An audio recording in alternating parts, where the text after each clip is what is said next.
You've tuned into The Mountain Gardener with your host, Ken Lain. Gardening can be challenging, but with these simple insider tips, you'll reap huge rewards. Now, let's tune into today's Mountain Gardener with Ken and Lisa. And we are back with Lisa Waters Lane. She comes each week with your garden questions. Just what are your neighbors? What are fellow gardeners?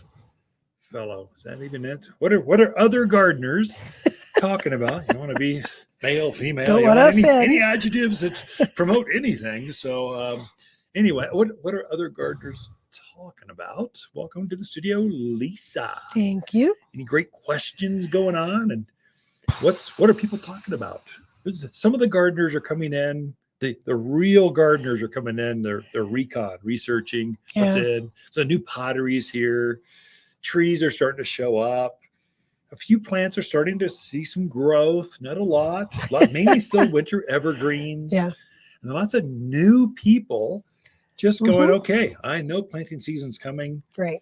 And I want to do my homework. And so they're in just researching what does a juniper look like in the dead of winter. And it truly is a good time to come in and talk to a garden center, because we're doing stuff, but we'll drop the paintbrush and talk to you about what trees you want, what your garden, what fruit trees are you looking for, when did you start your garden? So this is a great time to come in and talk to people, because we're like the Maytag repairman. We're just we're looking for something to do. In the last half of February, it starts to take off. Yeah. And then we have less, because you're just sheer volume starts to happen. As soon as that nice day and the first daffodils bloom, it's full court press at that point. But now, until then, I want to talk. I'm bored. I don't want to paint another wall, build another table, fix another shade structure. So come in and see us. Definitely. But there are still stuff going out in the garden right now. Our first question is from Janine. She has some type of plant. She thinks it's an agave that really took a beating in that last cold. It's kind of turned brown and mushy. And she wants to know, do you think it will come back, or is it a goner? Brown and mushy, that's never good for agaves, yuccas, those cacti. My guess is the heart of it froze. Now, you don't truly know until next spring. So I would say never say that. Hold off, because plants want to live if you give it even a remote chance. But agaves are a huge family of plants. And my guess is you've got more of one of those desert varieties, like blue agaves, the one they make tequila out of, some of that stuff.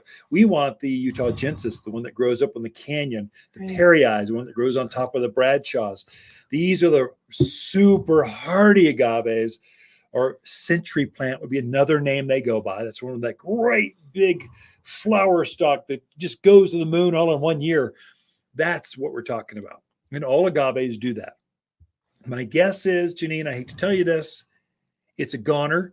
Just kind of prepare yourself for that. But then leave it until next spring, and you'll know by April 1. You'll know it's either a goner or I can't live with this mush in my bucket.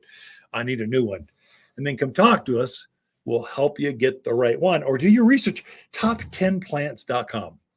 That's a website. We set up all of our inventories right there on our site, or watersgardencenter.com, the shop button at the top.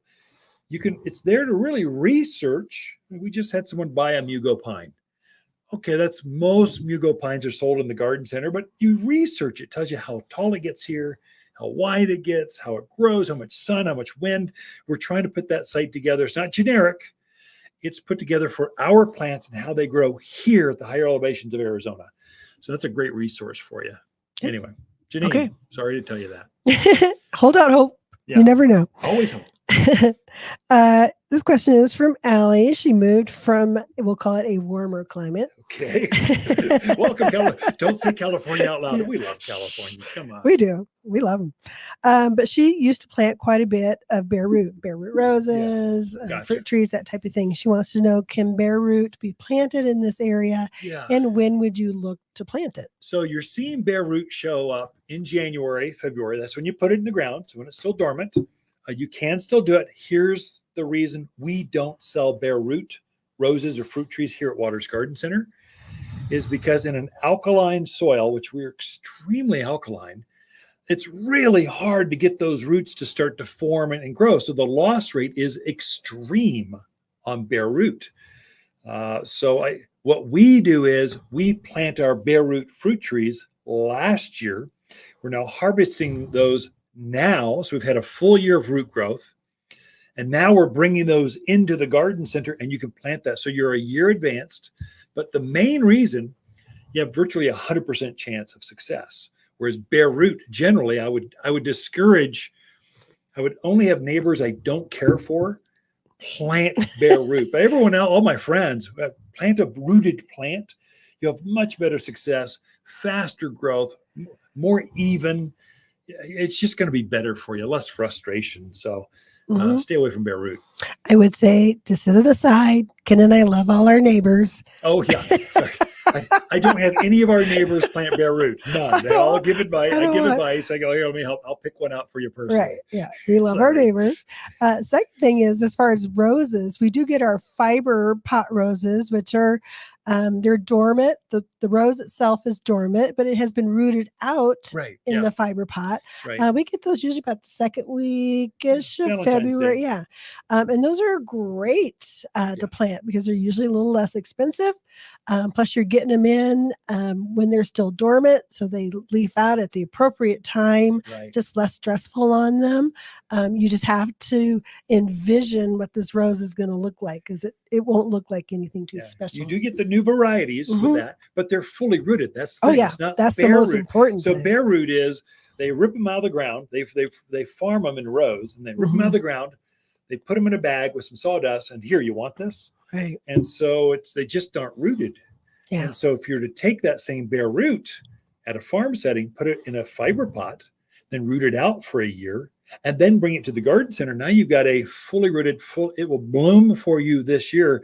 Whereas a bare root rose, they just aren't going to bloom that first year. It's really hard on plants. 50% we are in the loss. mountainous area, definitely. Yeah. Okay. Make sure you get that warranty from that box store because you're going to need it. I'll let that one go. The next question is from Chris. He needs to know if he can top a large Deodar cedar that is blocking part of his view. Yeah. It is now a good time to do that.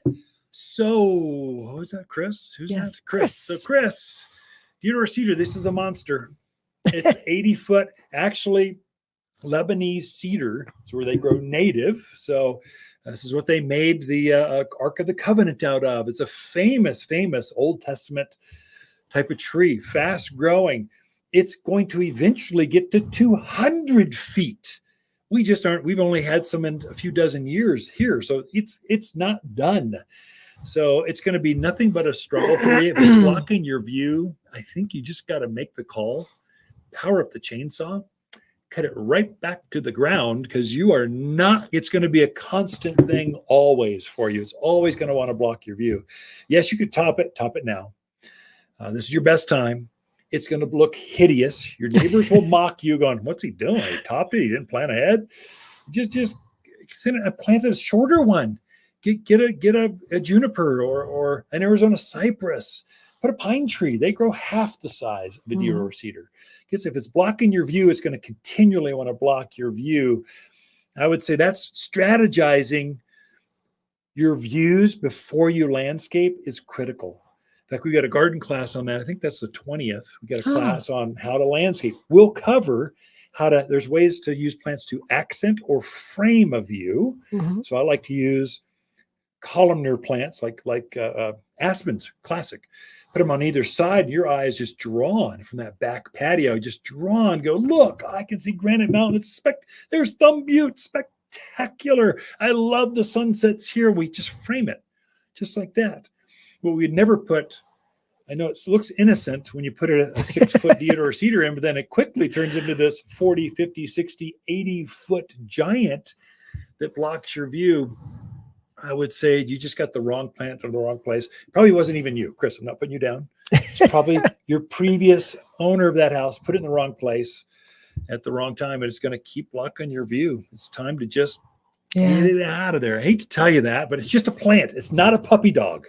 You're allowed to kind of remodel every once in a while. Go up. Been good for 10 years. Now it's no longer good. It's true. All right. So Ken and Lisa Lain, the mountain gardener. As the days get longer and brighter, houseplants can struggle and scorch, but we have the solution. At Waters, we've organized our houseplants from A to Z for the brightest of sunny locations, many even bloom. With experts that know plants and how to make them grow. Shipments of the freshest houseplants in town have just arrived from A to Z and ready for a bright new home.